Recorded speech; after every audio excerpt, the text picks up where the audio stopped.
Friends welcome back to our channel. ఇటీవల తెలంగాణ జిల్లాల్లో ఖాళీగా ఉన్న కోర్టు ఉద్యోగాలకైతే నోటిఫికేషన్స్ వచ్చిన సంగతి తెలిసిందే. ఈ క్రమంలోనే కోర్టు ఉద్యోగాలకు సంబంధించిన మోస్ట్ ఇంపార్టెంట్ వీడియోస్ అయితే మన ఛానల్లో తీసుకొస్తున్నాం. అందులో భాగంగానే ఈ వీడియోలో ఇంపార్టెంట్ కరెంట్ అఫైర్స్ అయితే తెలుసుకునే ప్రయత్నం చేద్దాం. ఈ కోర్టు ఉద్యోగులకు సంబంధించిన ఫ్రీ టెస్టులు రాయాలనుకుంటే, అదేవిధంగా ఇంపార్టెంట్ పీడిఎఫ్ ఫైల్స్ డౌన్లోడ్ చేసుకోవాలనుకుంటే మన యాప్ని డౌన్లోడ్ చేసుకోండి. యాప్ లింక్ అనేది డిస్క్రిప్షన్లో ఉంటుంది. అదేవిధంగా వీడియో కనుక మీకు నచ్చినట్లయితే తప్పకుండా లైక్ చేయండి. లైక్ చేసినప్పుడే మన వీడియో మరికొంతమందికి రీచ్ అయ్యే అవకాశం ఉంటుంది. కాబట్టి లైక్ చేసి షేర్ చేయండి ఫ్రెండ్స్. ముందుగా ఫస్ట్ వన్ చూసినట్లయితే 8వ జాయింట్ మిలిటరీ ఎక్సర్సైజ్ అయిన కజి ఇండ్ 2024కు సంబంధించి భారత్ ఏ దేశంతో కలిసి పాల్గొంటుంది? సో మనకు ఉమ్మడి సైనిక విన్యాసాల ప్రశ్న అయితే కరెంట్ అఫైర్స్లో భాగంగా చాలా సార్లు అయితే అడిగారు, ప్రీవియస్గా అడిగే అవకాశం ఉంది. సో ఈ ఏడాదికి సంబంధించిన కజి ఇండ్ అనే మిలిటరీ ఎక్సర్సైజ్ అనేది భారత్ ఏ దేశంతో కలిసి నిర్వహిస్తుందని అడుగుతున్నారు. Option 1 Uzbekistan, option 2 Kyrgyzstan, option 3 Tajikistan, option 4 Kazakhstan. So ప్రతి సంవత్సరం కూడా భారత్ కజకిస్తాన్తో కలిసి కజి ఇండ్ అనే ఎక్సర్సైజ్ అయితే నిర్వహిస్తుంటుంది. మిలిటరీ ఎక్సర్సైజ్ ఉమ్మడి సైనిక విన్యాసాన్ని కజకిస్తాన్తో కలిసి భారత్ కజి ఇండ్ అనే పేరుతో నిర్వహిస్తుంది.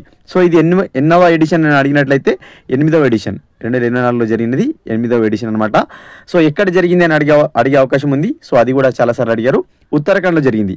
సో ఈ ఇయర్కు సంబంధించిన కజి ఇండ్ అనే ఎక్సర్సైజ్ అనేది కజకిస్తాన్తో భారత్ చేయగా ఉత్తరాఖండ్లో అయితే ఈ ఎక్సర్సైజ్ని అయితే నిర్వహించడం జరిగింది. Option 4 is the right answer. ఓకేనా. నెక్స్ట్ వన్, 2024లో అంతర్జాతీయ వృద్ధుల దినోత్సవాన్ని భారతదేశం ఎప్పుడు జరుపుకుంది? సో ప్రతి సంవత్సరం కూడా వృద్ధుల దినోత్సవాన్ని ఏ తేదీన జరుపుకుంటారని అడుగుతున్నారు. చూద్దాం. Option 1 October 1, option 2 October 5, option 3 September 30, option 4 October 10. So ప్రతి సంవత్సరం కూడా అంతర్జాతీయ వృద్ధుల దినోత్సవాన్ని మనము అక్టోబర్ 1వ తేదీన అయితే జరుపుకుంటాం. అక్టోబర్ 1వ తేదీన ఏ దినోత్సవంగా జరుపుకుంటాము? అంతర్జాతీయ వృద్ధుల దినోత్సవంగా జరుపుకుంటాము అక్టోబర్ 1న. సో ఈ ఏడాదికి సంబంధించిన థీమ్ ఏంటి? ఒక థీమ్ తోటి అయితే నిర్వహిస్తుంటారు. సో ఆ థీమ్ కూడా తెలుసుకోవడం ఇంపార్టెంట్ అనమాట. థీమ్ అనేది ఏజింగ్ విత్ డిగ్నిటీ అనే థీమ్ తోటి కొనసాగింది. ఏజింగ్ విత్ డిగ్నిటీ అనే థీమ్ తోటి అయితే అంతర్జాతీయ వృద్ధుల దినోత్సవం అయితే ఈ ఏడాది కొనసాగింది అక్టోబర్ 1వ తేదీన. Option 1 is the right answer. Next one, దేశీ ఆవులకు రాజ్యమాత బిరుదు ఇచ్చిన రాష్ట్రం ఏది? సో మనకు దేశీయంగా ఉన్న ఏవైతే ఆవులు ఉంటాయో, సో దేశీయ ఆవులకు గాను రాజ్యమాత అనే బిరుదునైతే ఇటీవల ఒక రాష్ట్రం అయితే ఇవ్వడం జరిగింది. సో ఆ ఆవులకు గౌరవార్థం అన్నమాట. సో ఏ రాష్ట్రం అని అడుగుతున్నారు. Option 1 Gujarat, option 2 Uttar Pradesh, option 3 Maharashtra, option 4 Madhya Pradesh. So దేశీ ఆవులు ఏవైతే ఉంటాయో వాటి గౌరవార్థం మహారాష్ట్ర ప్రభుత్వం ఏం చేసిందంటే, మహారాష్ట్ర రాష్ట్రం ఏం చేసిందంటే రాజ్యమాత అనే బిరుదు అయితే ఇవ్వడం జరిగింది దేశీ ఆవులకు. ఓకేనా. Option 3 right answer. Next one, Sandeep ప్రధాన స్థానంలో sports authority of India. So important, Sai అంటాం దీన్ని. స్పోర్ట్స్ అథారిటీ ఆఫ్ ఇండియా యొక్క కొత్త డీజీగా, డైరెక్టర్ జనరల్గా ఇటీవల ఎవరు అపాయింట్ అయ్యారు? సో సందీప్ ప్రధాన్ అయితే కొనసాగారు. సో అతని స్థానంలో కొత్త డీజీ వచ్చారు. ఎవరని అడుగుతున్నారు. Option 1 Rajesh Kumar, option 2 Sujatha Chaturvedi, option 3 Sandeep Mehta, option 4 Rakesh Sharma. So Sai sports authority of India యొక్క కొత్త డీజీగా సుజాత చతుర్వేది గారైతే అపాయింట్ అవ్వడం జరిగింది. ఎవరి స్థానంలో అడిగినట్లయితే సందీప్ ప్రధాన స్థానంలో సుజాత చతుర్వేది గారు స్పోర్ట్స్ అథారిటీ ఆఫ్ ఇండియా ఆ యొక్క కొత్త డీజీగా అయితే అపాయింట్ అవ్వడం జరిగింది. Option 2 is the right answer. ఓకేనా. నెక్స్ట్ వన్, తాజా కేంద్ర క్యాబినెట్ నిర్ణయంతో ఇటీవల ఎన్ని భాషలకు శాస్త్రీయ భాష హోదా లభించింది? సో కేంద్ర క్యాబినెట్ ఒక నిర్ణయం తీసుకుంది, కొన్ని భాషలకు శాస్త్రీయ భాష హోదా ఇవ్వాలని. సో ఎన్ని భాషలకు అని అడుగుతున్నారు. Important. Option 1 3, option 2 4, option 3 5, option 4 6. So మొత్తంగా 5 భాషలకు కేంద్ర క్యాబినెట్ నిర్ణయంతో శాస్త్రీయ భాష హోదా లభించింది. 5 భాషలకు ఏంటని అడిగినట్లయితే మరాఠీ, బెంగాలీ, పాలీ, ప్రాకృతం, అస్సామీ. సో ఈ 5 భాషలకు కేంద్ర క్యాబినెట్ శాస్త్రీయ భాష హోదా ఇచ్చింది. మోస్ట్ ఇంపార్టెంట్, ఏ భాష అని అడిగినట్లయితే గుర్తుపెట్టుకోండి. మరాఠీ 1, 2 బెంగాలీ, 3 పాలీ, 4 ప్రాకృతం, 5 అస్సామీ. ఈ 5 భాషలకు శాస్త్రీయ భాష హోదా అయితే లభించింది. ఓకేనా. Important. Option 3 is the right answer. Next one, Mexico యొక్క మొదటి మహిళా అధ్యక్షురాలుగా ఎవరు ఇటీవల అపాయింట్ అయ్యారు? సో మెక్సికో ఏదైతే కంట్రీ ఉందో ఆ కంట్రీకి తొలిసారి ఒక మహిళ మనకు అధ్యక్షురాలుగా అయితే ఏమంటారు ఎన్నుకోవడం జరిగింది. సో ఎవరని అడుగుతున్నారు?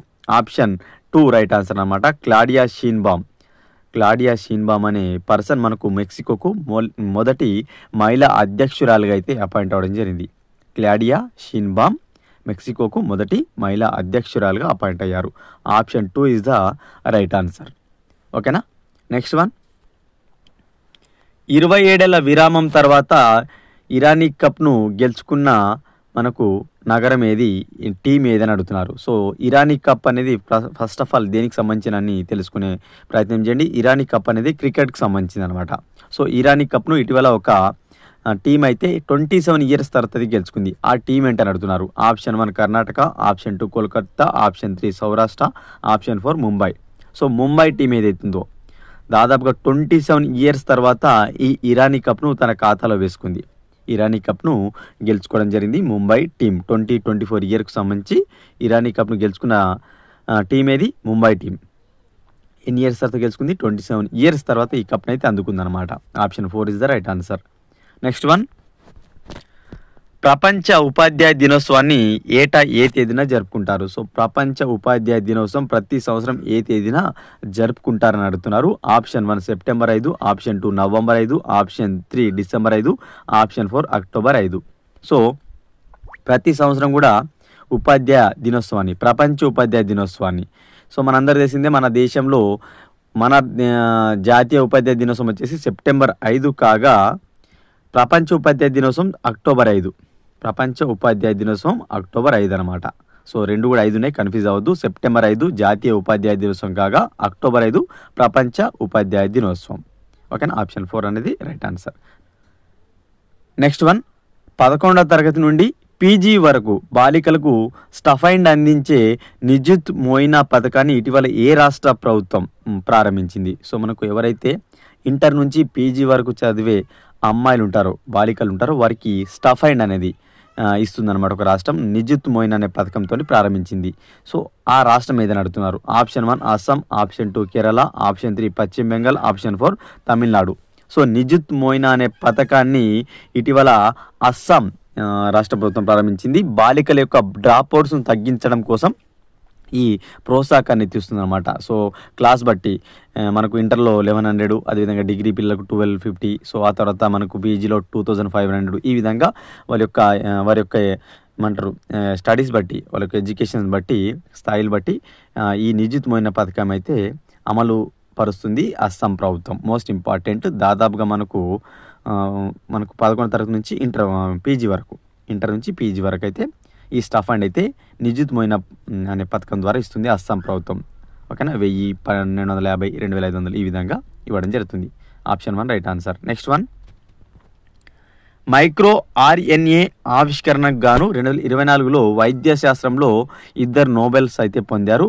విక్టర్ ఆంబ్రోస్ ఒకరు కాగా గ్యారీ రూకున్, ఈ ఇద్దరైతే మనకు వైద్య శాస్త్రంలో 2024 సంవత్సరం సంబంధించి నోబెల్ పొందడం జరిగింది. సో వారు ఏ దేశానికి సంబంధించిన వారు అడుగుతున్నారు. సో యునైటెడ్ స్టేట్స్ అనమాట. ఈ విక్టర్ ఆంబ్రోస్ కానీ అదేవిధంగా గ్యారీ రూకున్ ఎవరైతే ఇద్దరు ఉన్నారో ఈ ఇద్దరు వైద్య శాస్త్రంలో నోబెల్ పొందారు 24 ఇయర్కు సంబంధించి. దేని కొరకు పొందారంటే మైక్రో ఆర్ఎన్ఏ ఆవిష్కరణకు గాను ఈ నోబెల్ బహుమతి అయితే పొందారు. సో ఇద్దరు యునైటెడ్ స్టేట్స్ యుఎస్కు సంబంధించిన పర్సన్స్ అనమాట. Option 2 right answer. ఇవి ఫ్రెండ్స్ ఈ వీడియోలో భాగంగా most important current affairs. Video కనుక నచ్చినట్లయితే లైక్ చేసి షేర్ చేయండి. మరొక ఇంపార్టెంట్ వీడియోతో మీ ముందుంటాను ఫ్రెండ్స్.